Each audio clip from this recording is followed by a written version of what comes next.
Good afternoon, everybody, and thanks for attending this presentation of cybersecurity and business valuations.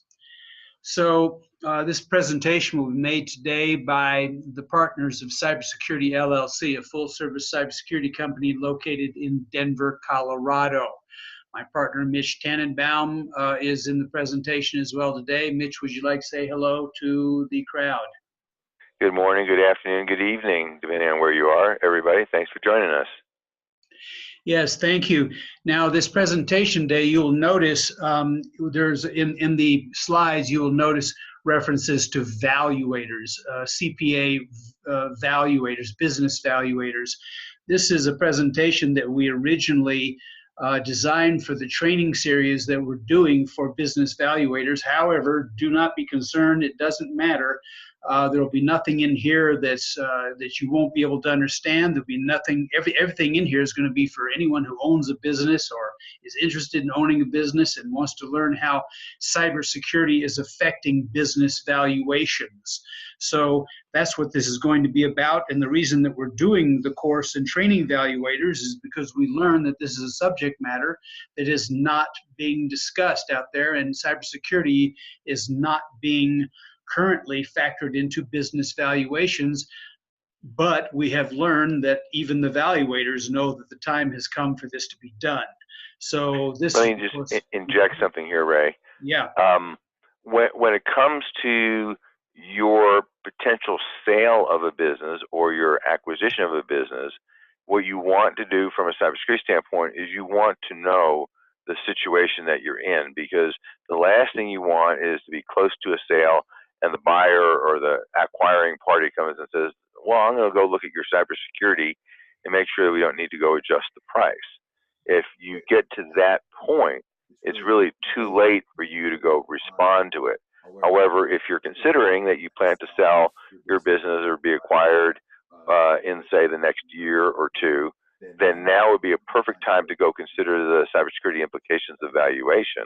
Likewise, if you are planning on buying a business, then this will help you understand what the key touch points are in terms of you making sure that you don't assume liability that you didn't plan to assume. Good points. Okay, this is, let me give you the 6 points associated with the overview here today. Number 1, we're going to go over why cybersecurity should now be a key consideration in any business valuation. Number 2, types of business valuations that can be affected by cybersecurity issues. Number 3, real-life examples of the effect of cybersecurity on valuations. Number 4, benefits to clients by considering cybersecurity and valuations, and then benefits to valuators by considering cybersecurity and valuations, and then last, how to determine if cybersecurity is a valuation factor. So, starting at the beginning, first of all, you need to know that risk affects valuation. That's always the case in valuations, and that's historically been the case in valuations.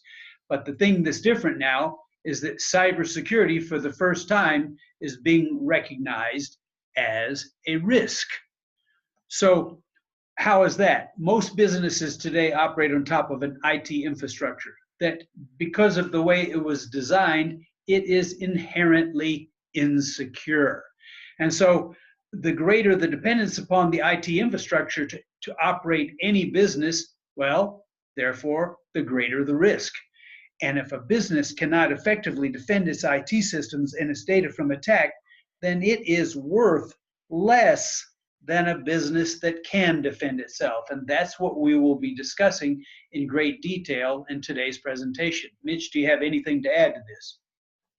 Well, I think it's, the evidence is out there that the first bullet, that most businesses today operate on top of an IT infrastructure that's inherently insecure.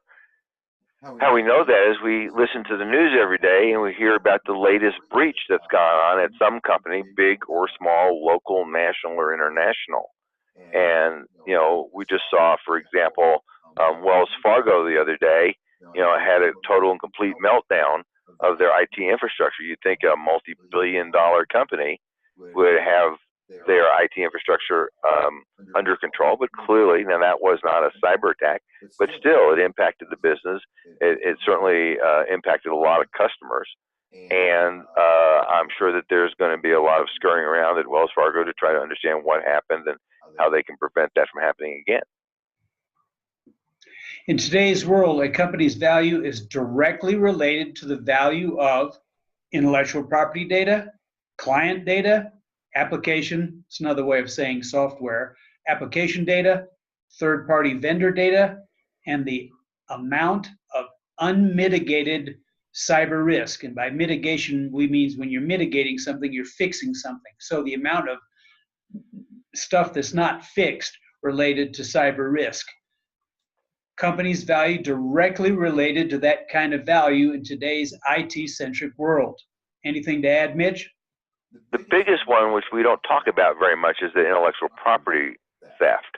So we've seen both in terms of commercial businesses and government, the Department of Defense, where the Chinese, the Russians, the Koreans, and even countries that are friendly supposedly to us are actively stealing our intellectual property. It's a multi-billion-dollar a year business, and it's really hard to get that cat back in the bag once you have let it out. Once you've lost your intellectual property, it's almost impossible to recover it. And it's not big stuff like, you know, if you search Google right now, you can find Google how many of the United States weapon systems have been stolen by the Chinese. You'll find out the Chinese have stolen all of our major weapon systems. Shocking bit of information right there. But that's not all. Mitch is saying it's happening even down to small companies. We are based in Denver, Colorado. We have a small company, a construction firm, a concrete firm, came out with this intellectual property to make its concrete better, a formula. And the Chinese stole that. I mean, you know, they're getting this stuff because it's their national policy to steal intellectual property belonging to businesses and help their businesses compete in the world. That's not something our government does. That's something that other governments are helping their businesses with. So you're up against pretty smart operators trying to get your stuff, so you need to be paying attention. And if you don't protect your stuff, you don't protect your intellectual property, the value of your company will go down. Additionally, that value is impacted by the accessibility to that data, the security of the data, the safety and security of the systems required to use that data, and the commitment to security by the people controlling that data.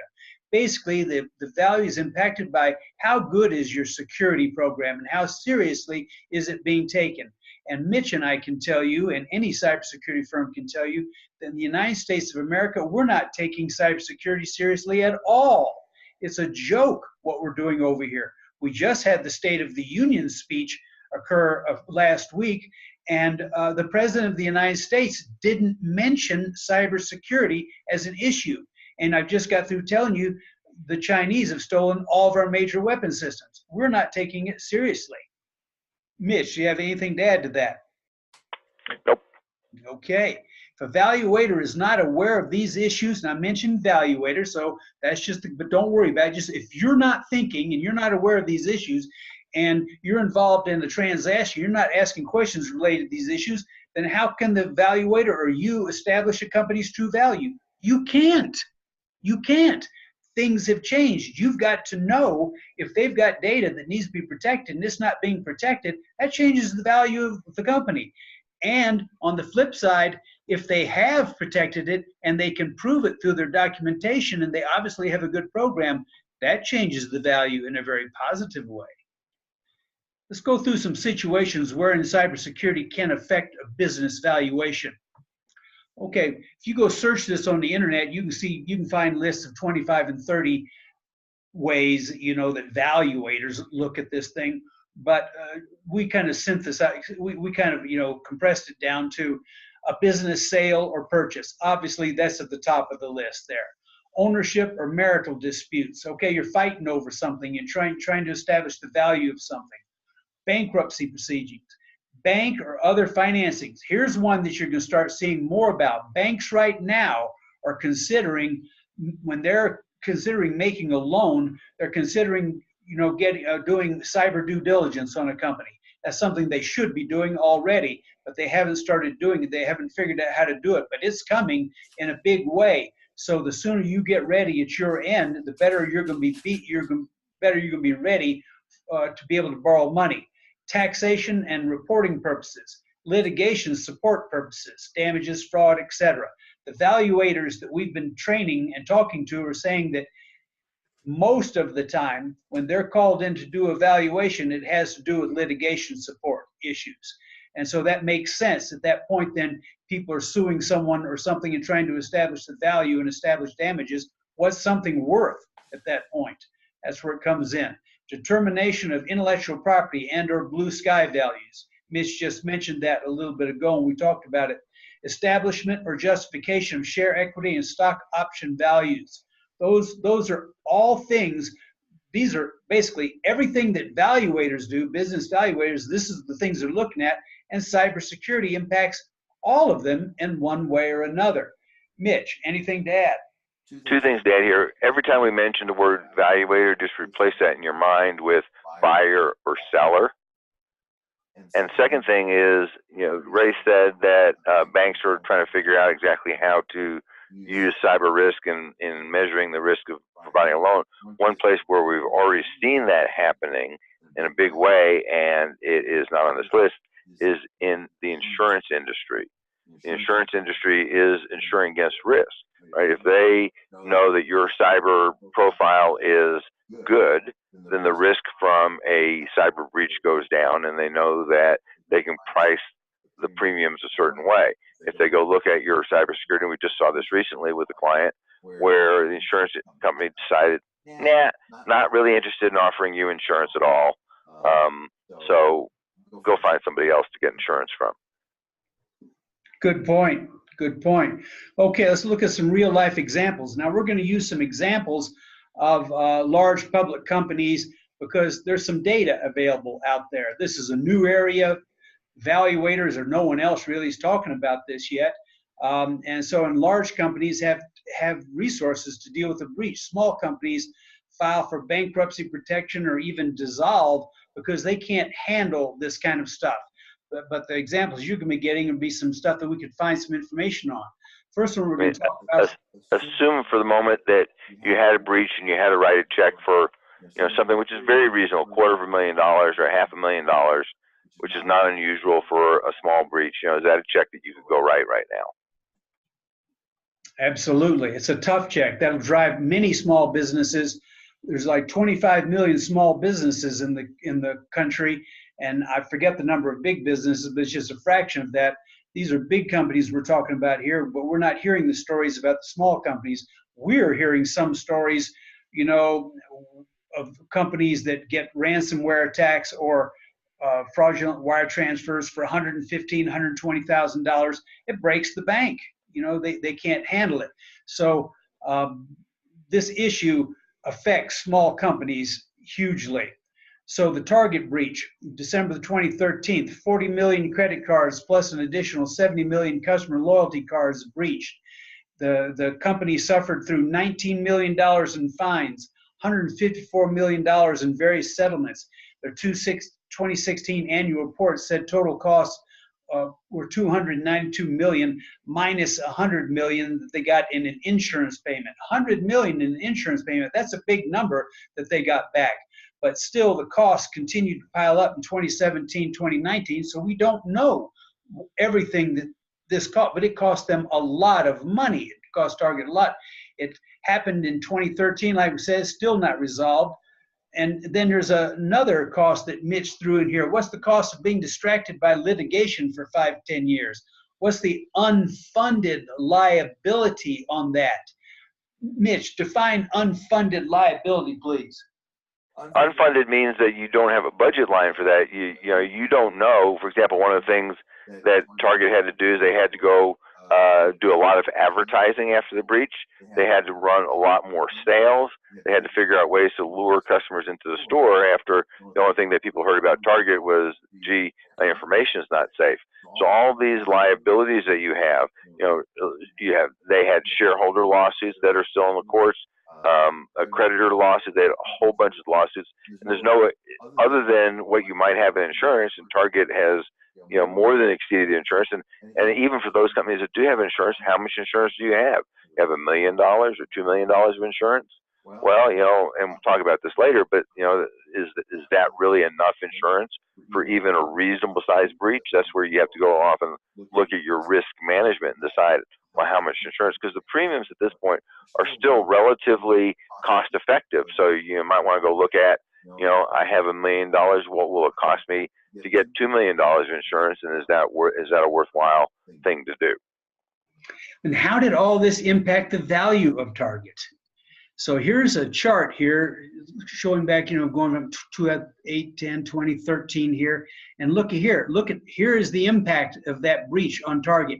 Now, Target has the resources. Look, it was a big hit on Target here, going through here in terms of its income over these years. You can see the losses that they had in here. But Target, unlike small companies, they had money. They had resources. They have capability to weather such a storm. In here, their value obviously was impacted. Well, actually, in their share price, it wasn't impacted that much, freakishly.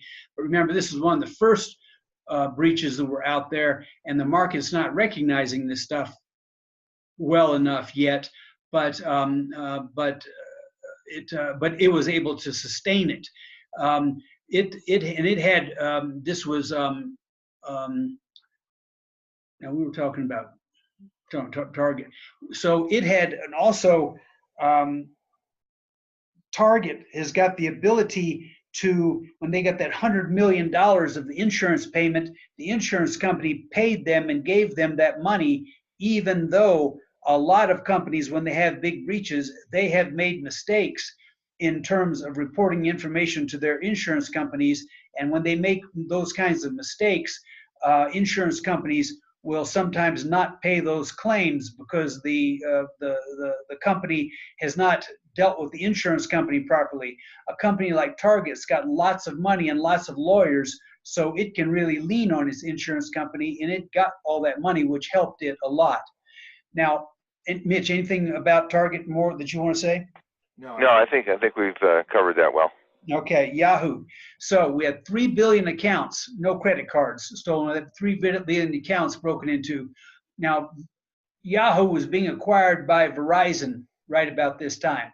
Verizon reduced the purchase price from 4.8 billion to 4.48 billion. So there was an example of a breach happening, and you seeing it reflected in the cost. So about 8% haircut on that right off the bat in the price.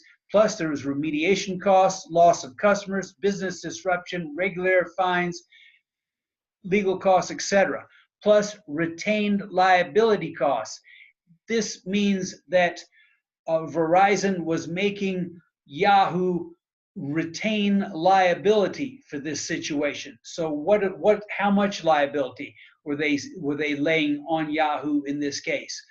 It's still not fully settled, but this gives you an idea in a great big company here, in a publicly traded company, what kinds of numbers were being talked about for this particular breach. And this is a particular breach where no credit cards were breached, just the data of the accounts were breached. Mitch, so this is an interesting situation because the breach was made public, even though it had been going on for several years prior to the acquisition, just before the transaction closed. So you could say, if you were the buyer in this transaction, you came out smelling like a rose because you found out about it before it closed. Let's assume you found out about it after it closed. Well, maybe you could have tried to sue Yahoo because Yahoo knew about it and didn't disclose it in the documents prior to the close. But maybe that would work, maybe that would not work, depending on the situation. We'll talk about others where the seller didn't know. So at that point, and clearly in this case, Verizon did not do their due diligence. In that case, the buyer would have owned that liability, assuming they bought assets and liabilities of the company. The buyer would have owned that liability and had no recourse unless they could show that Yahoo was fraudulent. On the other hand, if you were a Yahoo shareholder in this case, and it came out and you wound up taking a $300+ million haircut plus other costs that you're going to have to pay, that represents, so many dollars per share to a Yahoo shareholder. And that probably makes the Yahoo shareholders unhappy with management. So there's an interesting thing that both sides have. Ray, I'm hearing a little bit of echo on your side. It's on my side? Yeah. Oh, okay. I am hearing some echo too. And so what do I need to do? Let me, I will put in a headphone here. I wasn't hearing it earlier, but I am hearing it now.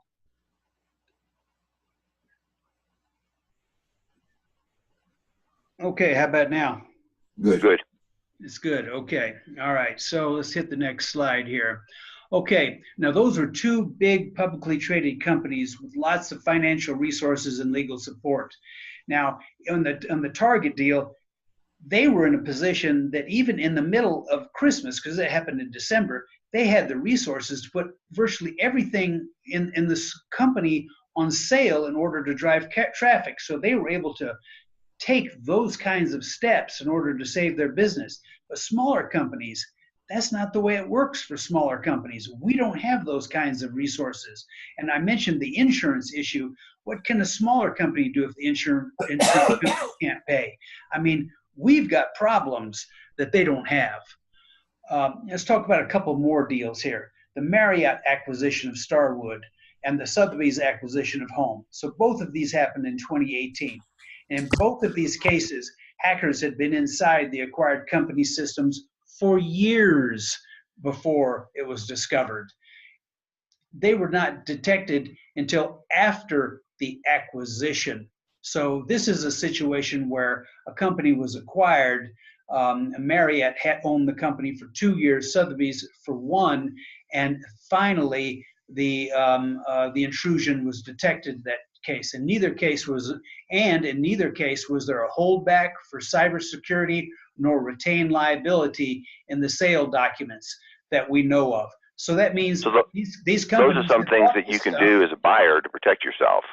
Absolutely, those are things that you're going to see people doing more of as they see this stuff happening. They're going to start holding back part of the purchase price or making sure that the seller retains the liability on this stuff. You're going to be seeing more of that as a strategy on these kinds of cases. Now, what are the benefits to, and I'm talking about valuators here, but just think of it in terms of you. So a valuator's client, if a valuator is going to use cybersecurity as part of the valuation process, what's the benefit? It's going to provide a more accurate valuation of the business.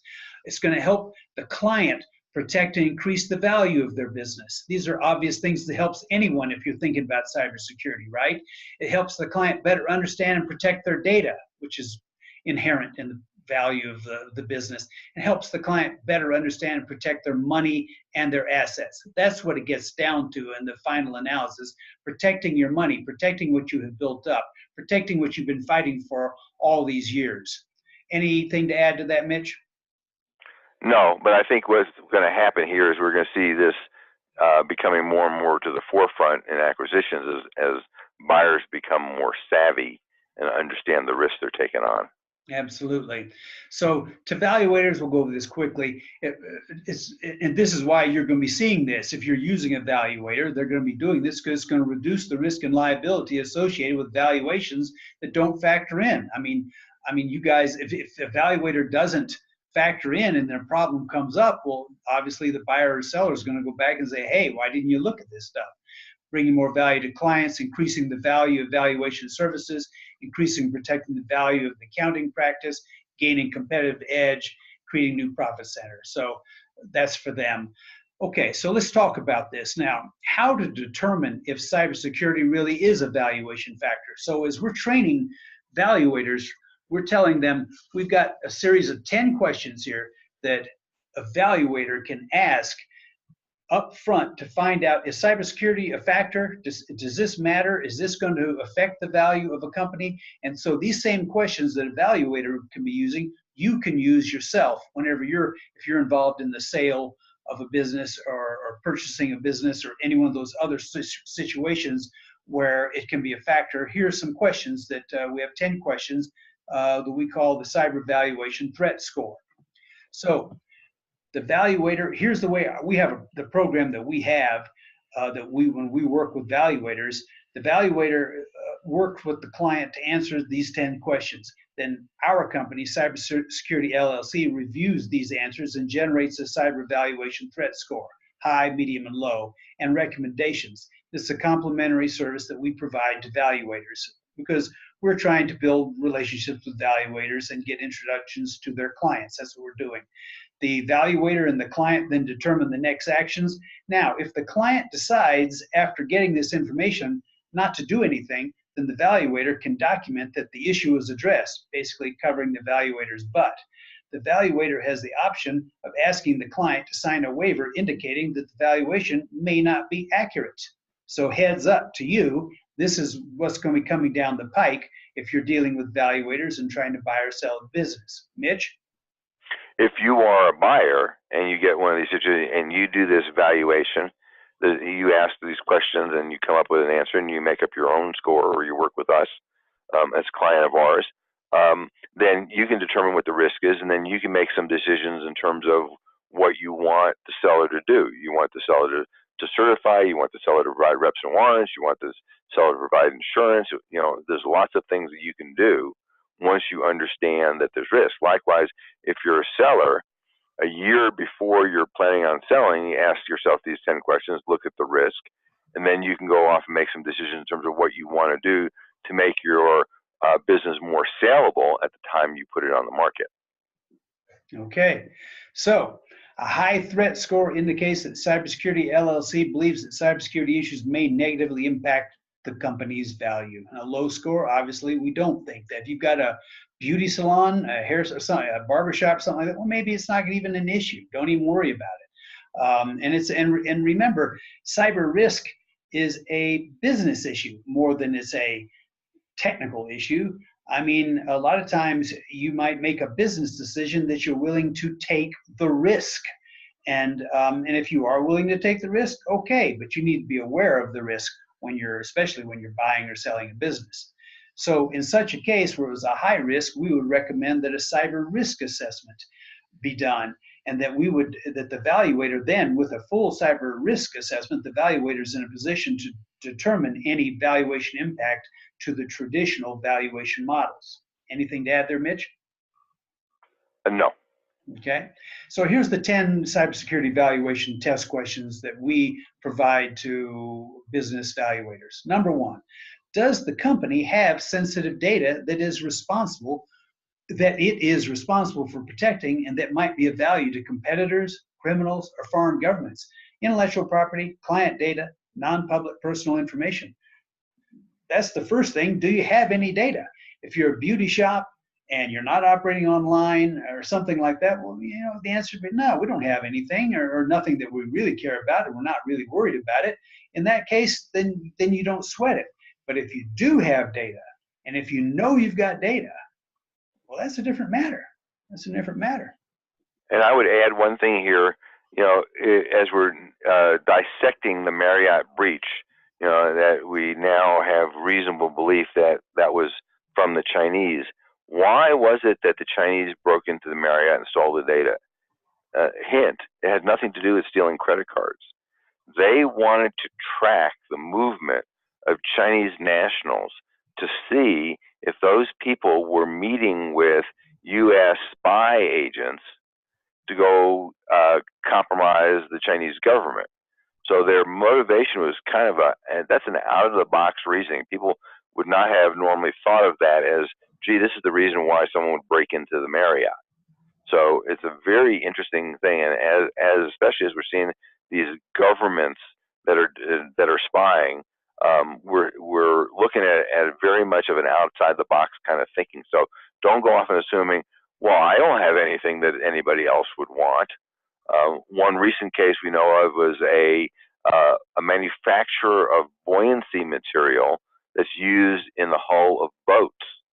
and it was stolen by the Chinese, and then the Chinese went into competition with this particular U.S. company who was making the buoyancy material, and even the company ultimately wound up having to do a partnership with this Chinese company to make their market for this material that they were making, not have it completely ruined, and the Chinese, basically torpedoing the company. So think outside the box in terms of whether you have sensitive data.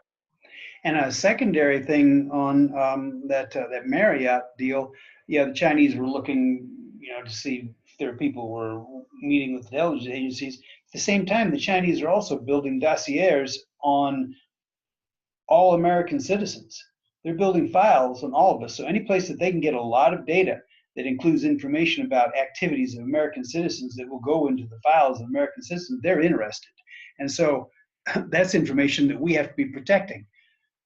Item number 2, question number 2, is the business in compliance with applicable state, federal, or professional cybersecurity/privacy laws or requirements? This covers a wide range of laws. IRS publication 4557, that covers accountants. All accountants, IRS is saying you must protect your client data. And by the way, all accountants are not.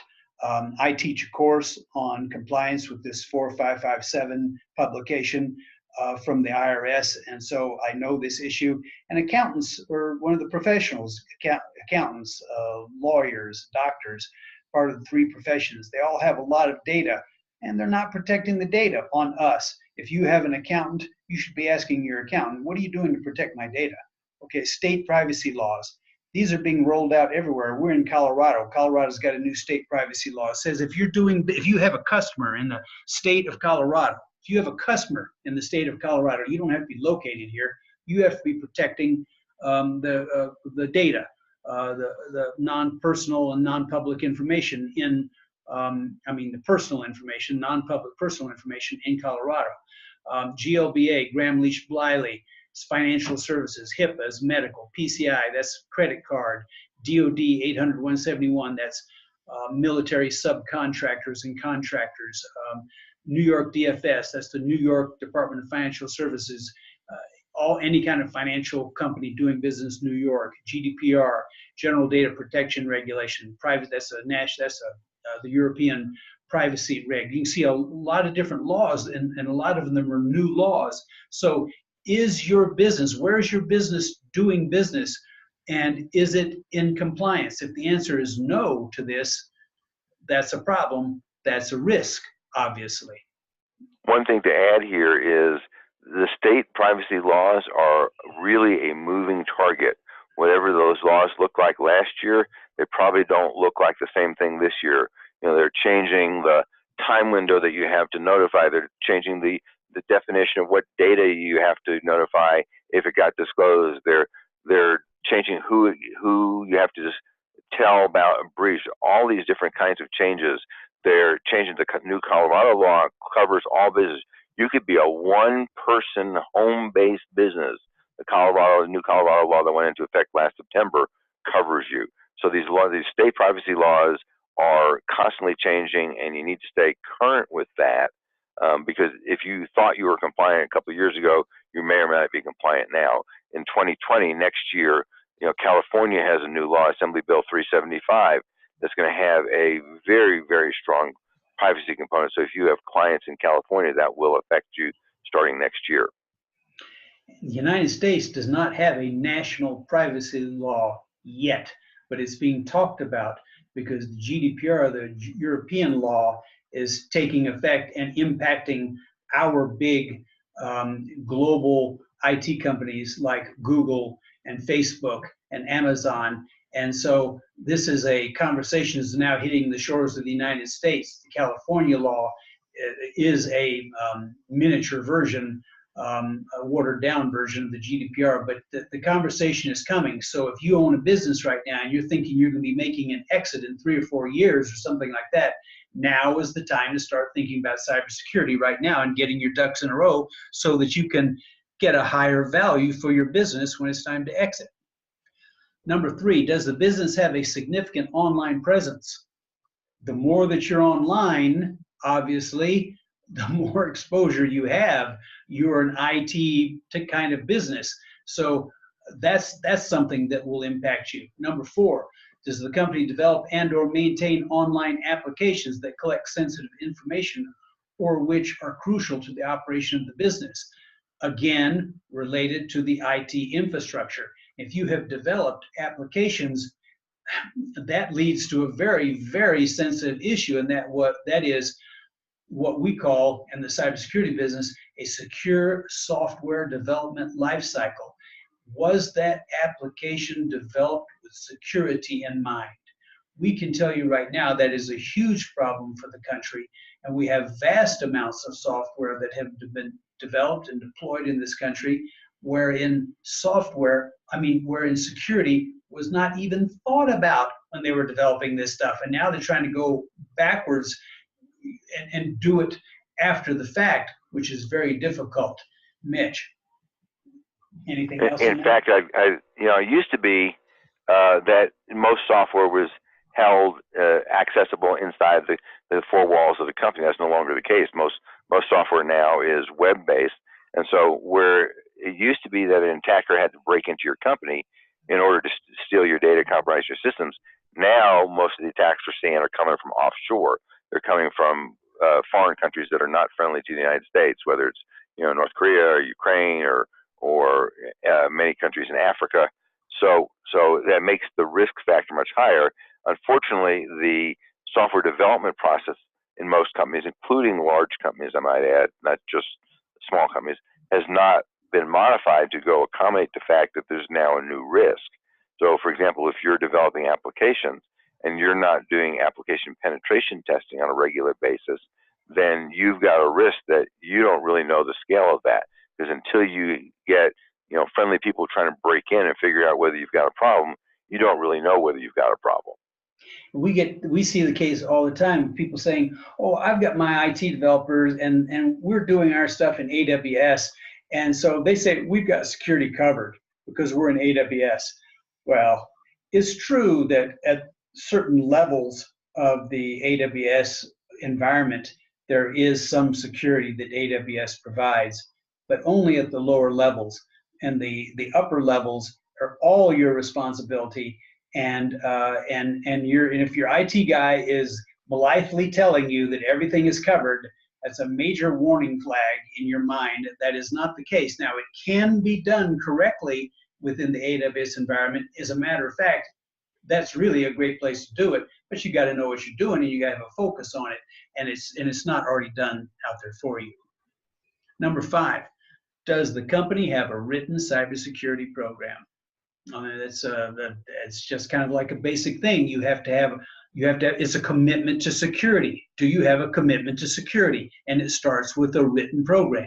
You can't just say, "Oh, yeah, we're taking care of it. We've configured our firewall. We've got security." No, security is comprised of more than that, and it starts with a written program. And a written program doesn't mean that 5 years ago you wrote something down and put it in a file folder and never looked at it again. We saw that after the Sony breach. They did a risk assessment, and turns out that the risk assessment they did happened like 3 or 4 years prior to the breach. Well, that Sony's environment changed in those 3 or 4 years. So the cybersecurity program is a living, breathing program. It needs to have somebody at the executive level of the company who is accountable for it, and it needs to be indoctrinated into every single person, from the receptionist to the CEO. That's exactly, it becomes part of the culture. And that leads right into number 6. Is an executive level employee responsible for the program, and is their compensation tied to the cybersecurity of the company? I mean, it's got to be like that. It's got to be real. It can't be something that you're giving lip service to. Remember, the world has changed. Everything is built on top of an IT infrastructure. The world has changed. If you have not changed with respect to that, and you're just thinking, "Oh, I'm just getting the benefits of this IT infrastructure, but I'm not going to protect the IT infrastructure and I'm not going to protect my data," you're doing it wrong. You're doing it wrong. Number 7, would a cyber incident that affected the company's reputation impact the value of the company? Okay, you have to think through that just a little bit and think through some scenarios. And if you had, I mean, people, that's what business is to a great extent. A business gets down to the bottom line, here's the services you provide, but then it's your reputation. It's your reputation. We're talking about accountants a minute ago and what a sorry state of affairs accountants cybersecurity is in the country. But their entire business is based on their reputation. I mean, if they got a breach and their clients got out there in the wind, who's going to give that accountant their tax returns and their bank statements and stuff? Who's going to do that? Nobody. You wouldn't do it. You wouldn't do it. And so, I mean, it's a big deal. Anything to add to that, Mitch? Yeah, I would also point out, if you're ignoring the buying and selling of business, all those other things, if you're just doing business with somebody, an accountant, an engineering firm, a law firm, there are many situations where those firms are not required to disclose that they had a breach. The breach, most state laws, assuming the company is not regulated by national law, most state laws have a very enumerated list of things that if they're breached, they have to tell you about it. But let's say, for example, you're doing business with a law firm, and that law firm has information about your financials, your mergers and acquisition strategy, company you're acquiring, the information on that, let's say, and that information is compromised. There's no law which requires them to tell you that. Now, if your engagement letter with that law firm does not require them to disclose that, and I was the law firm, you have an ethical standard. The American Bar Association Model Code of Ethics, says that you're supposed to be knowledgeable if you're a lawyer, and you're supposed to tell your clients about it. But that doesn't necessarily mean that every lawyer operates that way. So if you're not asking, if your agreements with these professional services firms don't go off and require that they notify you in case of an incident, sometimes they might not tell you. Right. Would the company be negatively impacted if their online systems, internal or public, were taken out of service for a week or a month due to a cyber incident? Some people can operate, for a period of time without their systems. Some people are capable of that, but many of us are not. Some of us, when the systems go down, that's it. Okay? And that includes, like, for example, one of our specialties as a cybersecurity practice is we specialize in mortgage lending companies. So mortgage lenders, they have all kinds of information. They have everything. They have everything that your accountant has, basically, in order to get you a loan for a house. Well, we can tell you that the industry as a whole is not doing a very good job in terms of protecting that data. Unfortunately, we're doing everything we can to help them, but it's a big industry. They've got their problems. Well, mortgage lenders use third-party providers, loan origination systems and other vendors that they share your data with. Well, part of making their cybersecurity programs secure is that they have to ask questions of those vendors. How secure is the data that they're giving you? If they go down, if one of their vendors goes down, what is the mortgage lender's recourse? How can they stay in business if a key vendor goes down? So that's a big part of cybersecurity, is vendor management in today's world, where you have interlocking relationships with companies who have data, and everyone's using the data of somebody else in there. But if one of them goes down, it impacts other companies. So you have to be aware of this in your own business. And to the extent that you have exposure there, to the extent that you're vulnerable there, and you haven't done anything about it, the value of your business goes down. If I'm a buyer and I'm looking at buying your business and I do cyber due diligence and I see this kind of exposure and I see that you're not doing anything about it, you may rest assured I'm going to knock a big chunk off of my offer to you, if I'm going to offer you anything to start with. Mitch? Right, or I'm just going to walk away from the deal and say this is too risky. Right. And when it comes to that third-party cyber due diligence, this is really an issue that is above and beyond just the buying and selling of businesses. This is if you go off and use third parties then, and most people do, whether it's an Amazon or whether it's a small company, or, we just saw a breach of 24 million mortgage documents that was in the wild, and that came from a company that was doing image processing for a company that bought loans. So they bought loans or paper documents. They had to be scanned and converted to text that computers could read, and they didn't protect the data. So now, and these loans were from Wells and from Citi and from Housing and Urban Development, big organizations. So now this particular company, well, it turns out not only did the company that was buying the loans outsource it to the company that was doing the imaging, that company outsourced it to yet another company. It's called fourth party liability, and now everybody up and down that food chain, gets smacked by the breach. The clients are going to come to you. They don't care that you outsourced it, and they don't care that your vendor outsourced it. They're going to come back to you and say, you are liable. If you don't have a vendor cybersecurity risk management program, then you're the one who's eating that. And you need to be asking your vendors whether they have one, and you need to ask your vendors whether they're using other vendors and whether they're making sure that their vendors have one. And you need to make sure that you have insurance to cover it when that doesn't really work out right. Those 24 million documents that Mitch was talking about, that was on a drive that did not even have a password protecting it. You don't think someone's going to get sued on that?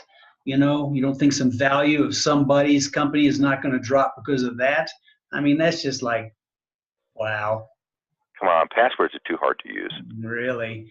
Number 9, what kind of cybersecurity insurance does the company carry, if any? And don't go thinking that your general liability insurance has got you covered.